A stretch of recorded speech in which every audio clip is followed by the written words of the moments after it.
निश्चित रूप से सही कह रहे हैं गंगाराम जी।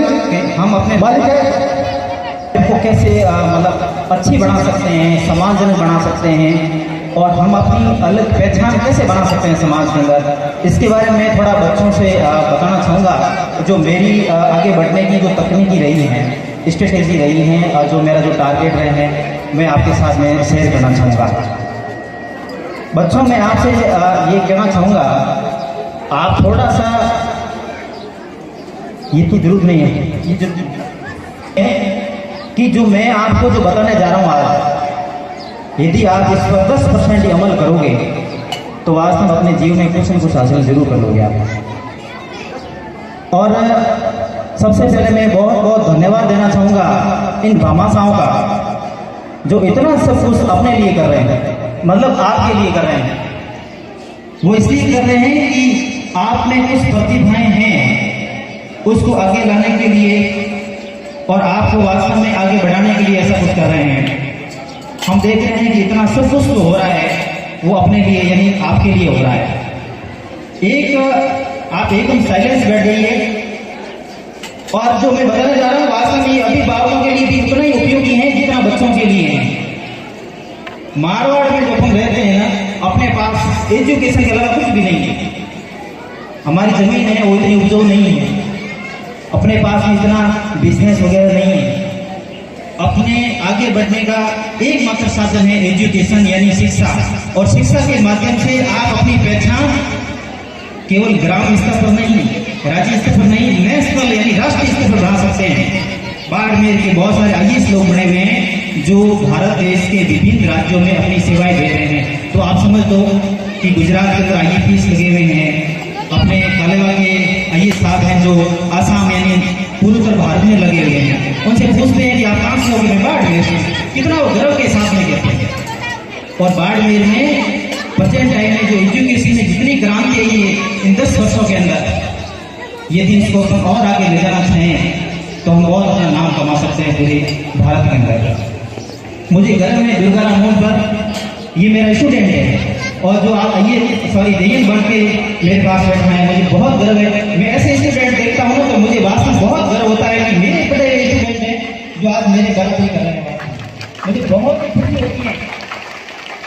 और आप ऐसे जब आगे बढ़ करके या मंच पर बैठेंगे तो मुझे बहुत ही ज्यादा खुशी होगी।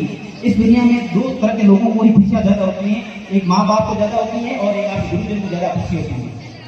मुझे बहुत खुशी होगी। और आप जो स्टूडेंट लोग बैठ रहे हैं, आप में मुझे आईएएस, आरएएस, एमबीबीएस, पटवारी, ग्राम सेवक, ये सब चीजें नजर आ रही है। और एक बात आपका मैं है ना आपका डाउट क्लियर कर देना चाहता हूँ।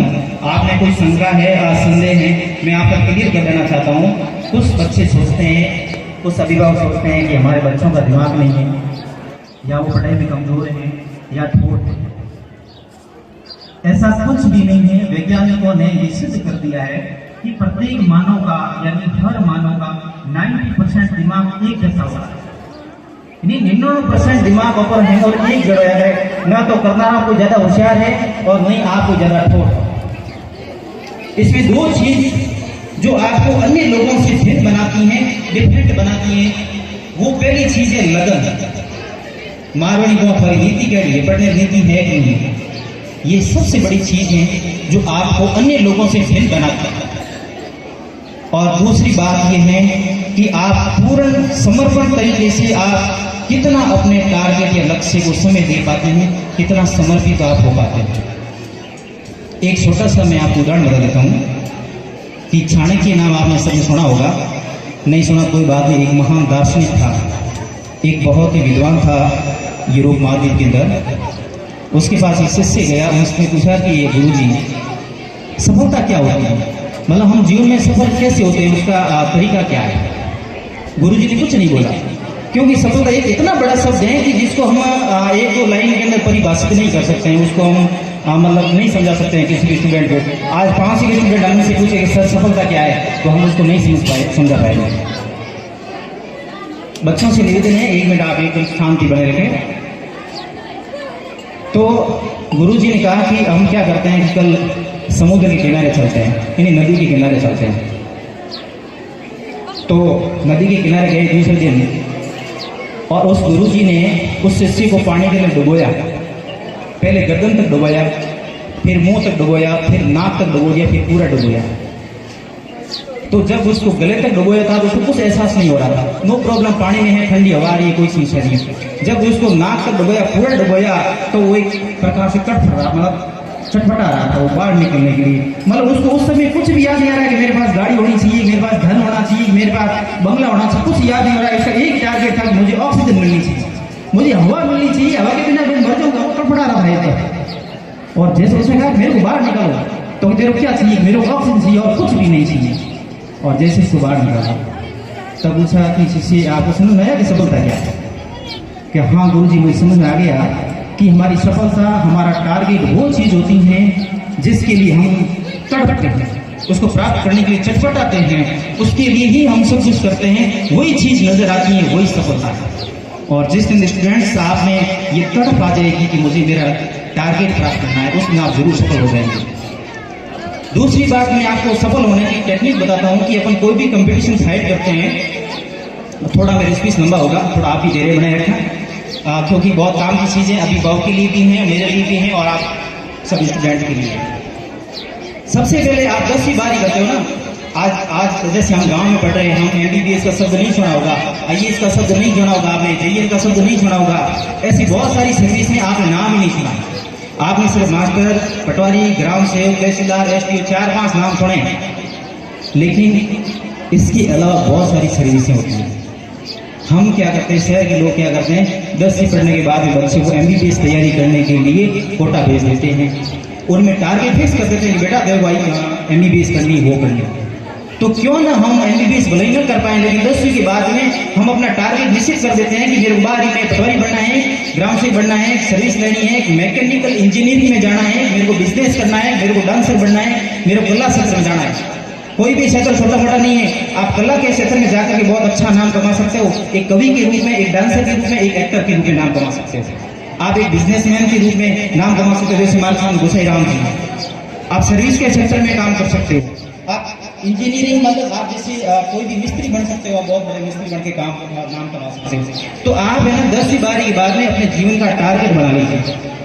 यदि कि मेरे को कंपटीशन में टिकना है, मेरे को वास्तव में प्रशासनिक सेवा में जाना है, लोगों के बीच में रहना है, लोगों के लिए कुछ करना है, तो अपना टारगेट बनाओ, सिलेबस लो, सिलेबस के अंदर क्या क्या बिंदु हैं उसके अकॉर्डिंग किताबें छांटो, किताबें छांटने के बाद में आप अपना एक निश्चित स्थान बना लीजिए कि मेरे को ये पढ़ना है, और आप पढ़ाई शुरू कर दीजिए।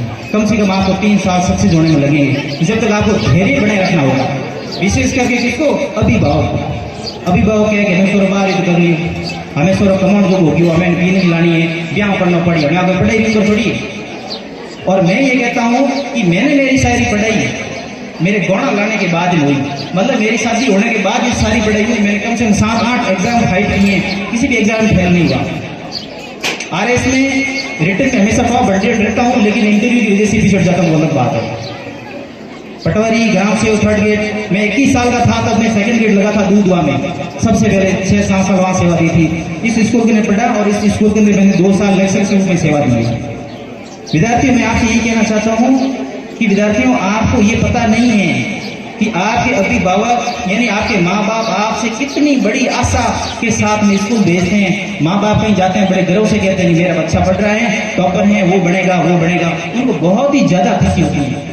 माँ बाप को यदि खुश रखना चाहते हो तो आप इस पढ़ाई में खुशी करें। और एक अंत में ये बात कहना चाहूंगा कि वास्तव में इस एजुकेशन का कुछ रिटर्न, कुछ फल अपने माँ को देना चाहते हो तो सोशल मीडिया से आपको एकदम डिस्कनेक्ट होना पड़ेगा, मतलब एकदम आपको कटना पड़ेगा सोशल मीडिया से। आज के टाइम में मैं देखता हूँ बिल्कुल, हालांकि मैंने एजुकेशन ये स्कूल पढ़ाने छोड़ दिया, 6 साल हो गया मैं स्कूल पढ़ाते हुए, आज भी जाता हूँ तो मुझे बहुत याद आती है स्कूल की। लेकिन मैं ये देखता हूँ कि 11वीं बारी के स्टूडेंट, 10वीं के स्टूडेंट स्मार्टफोन रखते हैं और वो क्या करते हैं कि फेसबुक ID बनाते हैं, व्हाट्सएप वगैरह चलाते हैं। मुझे ये समझ नहीं आ रहा है कि रोज के आपके 2-3 घंटे खराब होते हैं इस सोशल मीडिया में। आप कैलकुलेशन लगाओ कि 1 साल के अंदर आपका कितना टाइम वेस्ट होता है। और मुझे ये समझ नहीं आ रहा है कि फेसबुक के माध्यम से आप ऐसा कौन सा विचार आदान प्रदान करना चाहते हो, ऐसे कौन से आपके दिमाग में आइडियाज आते हैं जो आप लोगों को शेयर करना चाहते हो, और आप ऐसा कौन सा ग्रुप बनाना चाहते हो जिसके माध्यम से आप समाज में क्रांति लाना चाहते हो। यदि समाज में क्रांति लाना चाहते हो तो आप बढ़ो ना, आगे बढ़ो, बड़े आदमी बनो और फिर आप समाज के अंदर चेंजेस लाइए। और दूसरी बात मैंने ये भी देखा अपने समाज के अंदर, अपने लोगों में ये भी देखा मैंने कि जैसे अपना बच्चा बड़ा है, कोई पढ़ रहा है, 11वीं 12वीं पढ़ रहा है या कोई ग्रेजुएशन कर रहा है, वो अपने छोटे भाई बहनों को कभी नहीं पढ़ाते। या 12वीं में पढ़ने वाले स्टूडेंट ईमानदारी से बताओ कि अपने छोटे भाई बहनों को घर जाकर कितना पढ़ाते हैं जो पहली दूसरी तीसरी चौथी पढ़ता है। क्या 12वीं का स्टूडेंट तीसरी चौथी पढ़ने वाले छोटे भाई बहन को नहीं पढ़ा सकते हैं क्या? हम पूरी तरह से टीचर्स के प्रति क्यों जिम्मेदार रहते हैं, उनको क्यों हम दोषी ठहराते हैं कि सर ने नहीं पढ़ाया। आप 12वीं में पढ़ रहे हैं और क्या 1 घंटा अपने छोटे भाई बहन के लिए नहीं निकाल सकते हो आप? यदि इस प्रकार आप घर के अंदर ही पढ़ाई का माहौल तैयार करोगे तो 4-5 भाई बहन उसमें से एक तो सक्सेस होगा कम से कम, और समाज परिवार के अंदर एक ही व्यक्ति यदि अपने गवर्नमेंट या प्रशासन में है ना, अपने लिए काफी है। और ये तभी हो सकता है जब हम घर पर पढ़ाई का माहौल क्रिएट करें तो हो सकता है। एक बार पुनः इन भामाशाहों का बहुत हार्दिक आभार, धन्यवाद विशेष रूप से मदन सिंह जी का, और ये कार्यक्रम आयोजित करवाया। इसके साथ साथ प्रिंसिपल साहब आपको भी बहुत धन्यवाद, और स्टाफ साथियों आपके बिना तो सब कुछ अधूरा ही है, और आपको मेरी तरफ से बहुत नमस्कार, हार्दिक आभार, धन्यवाद। और बच्चों एक बार मेरा आपका आशीर्वाद आपके साथ है, कभी भी कंपटीशन में कोई भी समस्या आए तो आप मेरे से कॉन्टेक्ट कर सकते हैं। धन्यवाद।